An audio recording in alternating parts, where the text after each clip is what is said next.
friends, Heidi here from Rain Country. God is good all the time, and I'm here for another Monday this and that video where I talk about all kinds of different things, giving you some tips and tricks, leading you back to some old videos, or letting you know of some projects I'm working on, or even answering a few questions. So let's get to the topics of today. And I'm going to start off, if I sound a bit rough, it's because, yes, the grandbabies have attacked again, and I'm just getting over the tail ends of the recent cold they passed on.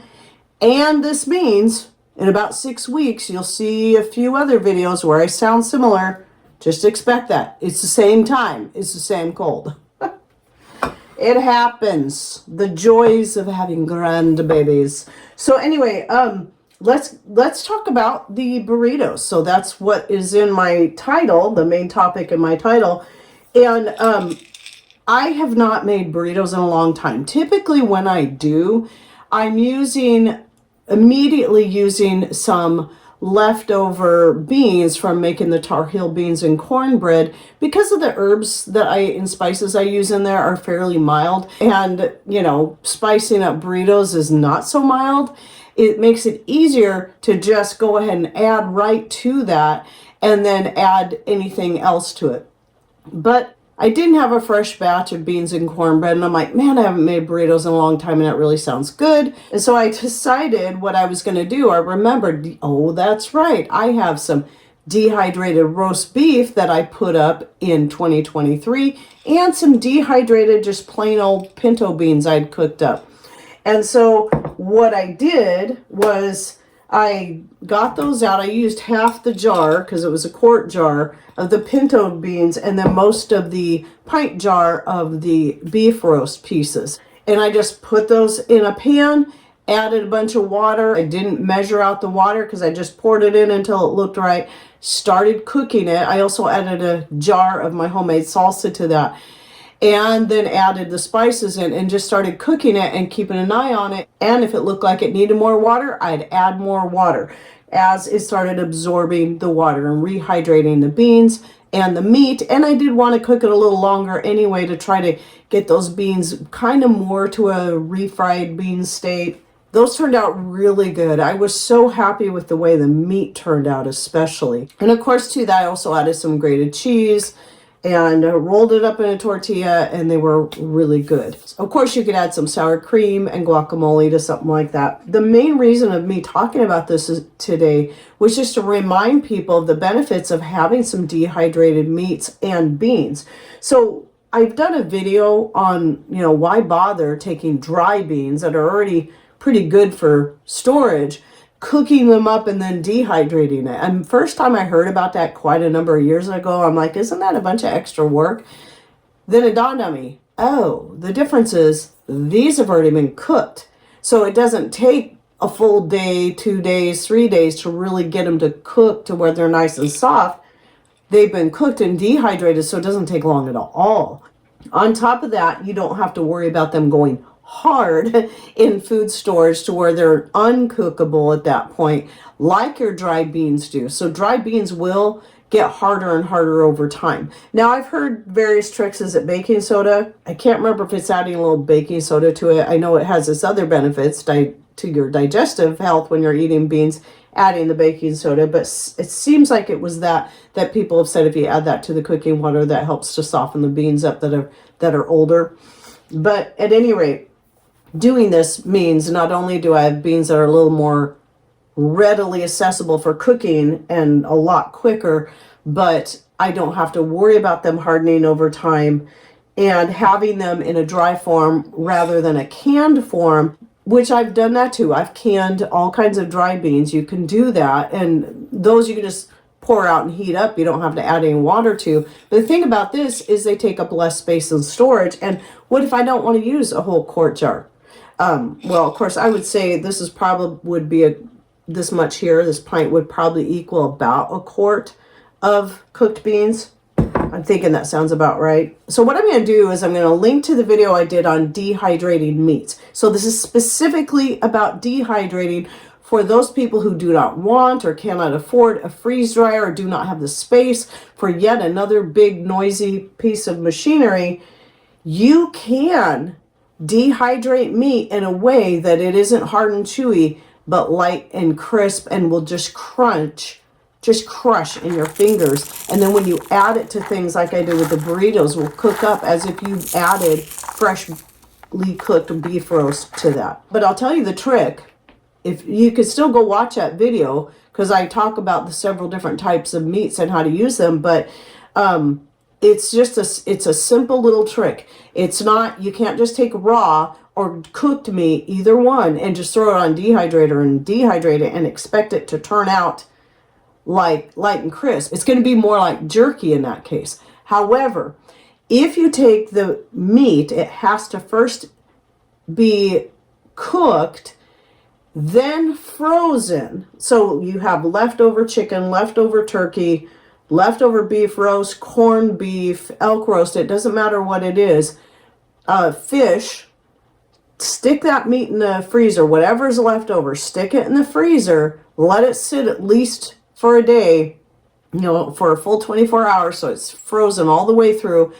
Get it out. I do suggest chopping it up in the sizes you'd want it first, because then it will make it that much easier than when you go to lay it on your dehydrator trays. You don't have to have it thaw completely to be able to, just so long as it's thawed enough that you can break it apart, spread it out, then dehydrate it, and then that's how it will turn out light and crispy. The other trick is like I did with the salmon, if it has already been pressure canned. I've done this with both salmon and beef roast as well, where I've taken out a jar of pressure canned beef roast, a jar of salmon, and dehydrated them without freezing them, because the pressure canning does the same thing to the meats that the freezing does. But again, the freezing has to happen after the cooking. So if it's just meat you stuck in the freezer, but it was still raw, nope, that's not going to work. It has to be cooked, then frozen. And I just discovered that one time by accident. So I was going to dehydrate some turkey I'd stuck in the freezer after Thanksgiving, just to have a chewy, like a turkey jerky. But then I discovered when I dehydrated it, I'm like, this didn't turn out like it would if I just stuck it right on the dehydrator. And then I figured out it was the freezing that made the difference. So I tried it with various types of meat. The corned beef, oh my goodness, so good.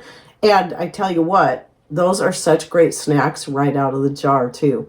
Especially if you have a hard time with the chewy texture of jerky, and you want something that's easier to eat right out of the jar, do that trick, and it's a light, crispy treat. Jace really loved it when I shared some with him. And then the next thing is, I finally, after years and years, I haven't done it in years because I love caramel so much. It's like my favorite sweet treat, that I kind of set aside making caramel sauce because it's too easy for me to want to just take a spoon and eat it.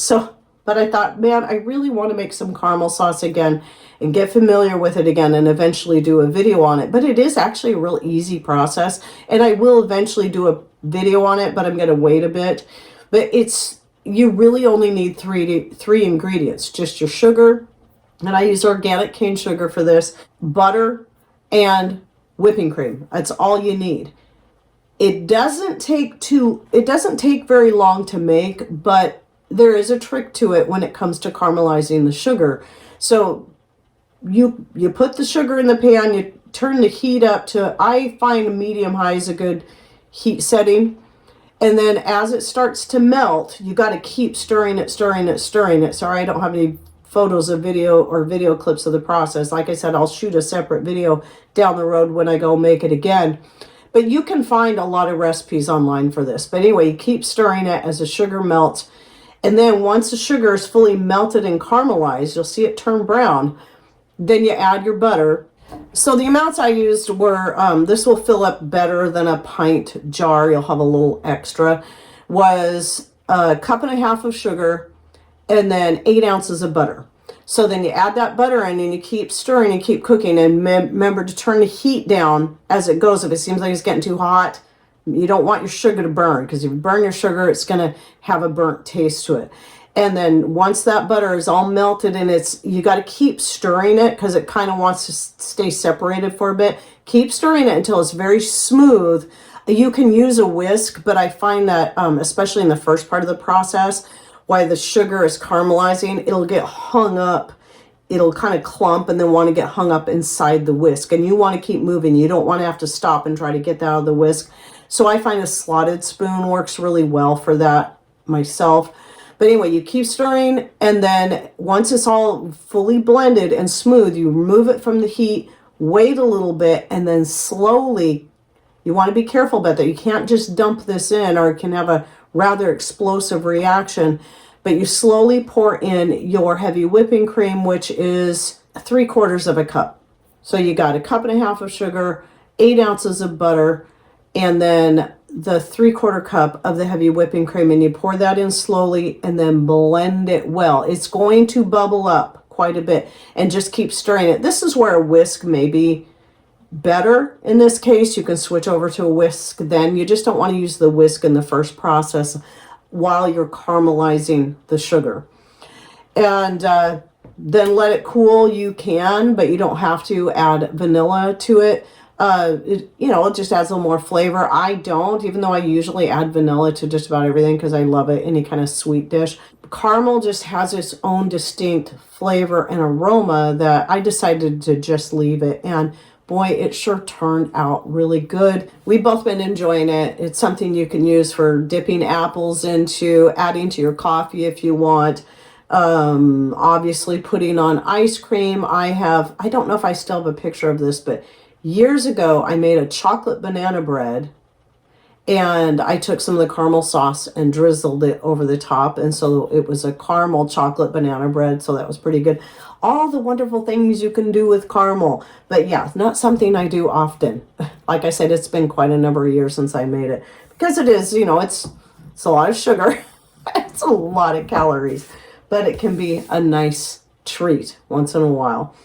So the next thing I wanted to talk about was lip balm. And sometimes I haven't done videos on lip balm making in quite a few years. And it's not, since I stopped selling it, making it to sell, it's not something you'll hear me talk about. But I do have videos on making lip balm. I have an old video, like one of my very first videos before I had this nice little thing that Patrick made me, where I was just standing the tubes up on pieces of newspaper, but then sometimes would knock them over.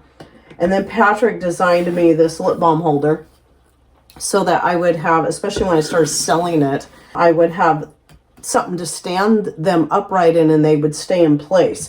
But anyway, he did do a video on making this little holder, and I will link to that down below as to the more recent version of the lip balm. So it's my own personal recipe.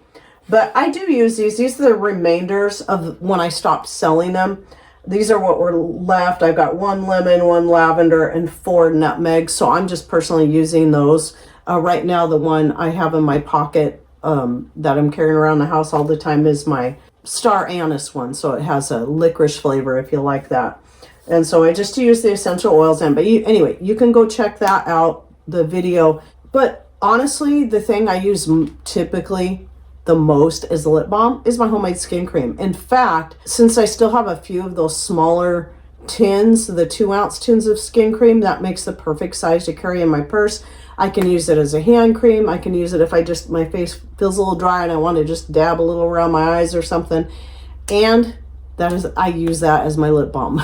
So yeah, my skin cream makes a great lip balm. I use that more than anything as a lip balm. The only reason I started carrying that 1 tube around was I found I had some of these left. I'm like, oh, I should use these up since I'm not selling them anymore. But anyway, with that said, so the person that was telling me I should make some videos on making lip balm. Well, one thing you got to remember is that I've been on YouTube for 9.5 years. So I have videos that go way back, and I currently have over 2,600 videos.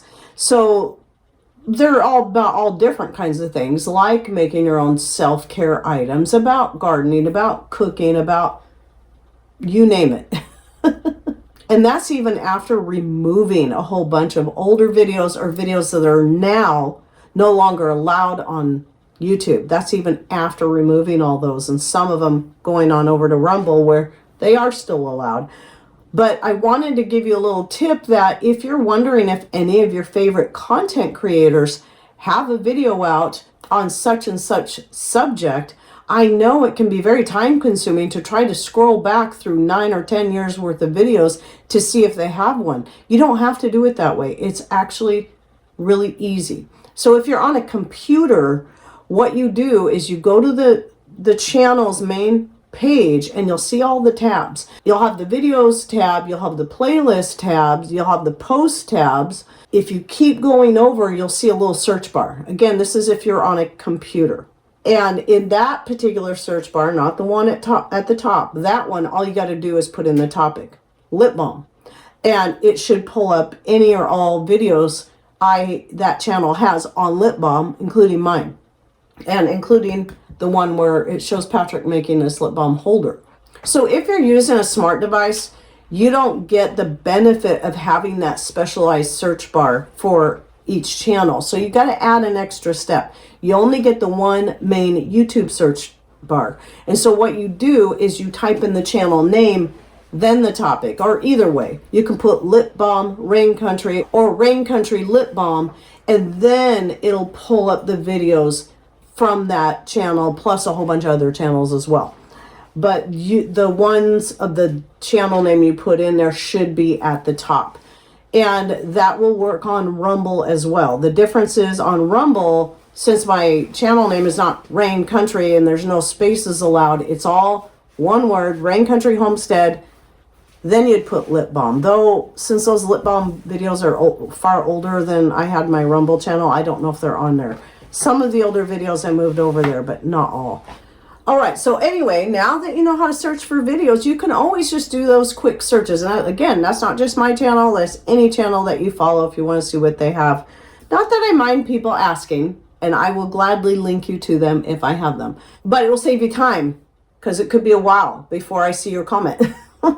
Anyway, so one more thing I wanted to say is that don't forget that I do have a Substack. I forget that I have a Substack because it's one of my newest social media places. It's not something I had planned on posting on often like I would on Instagram or my Facebook page, which I've gotten better at posting again, and X and YouTube.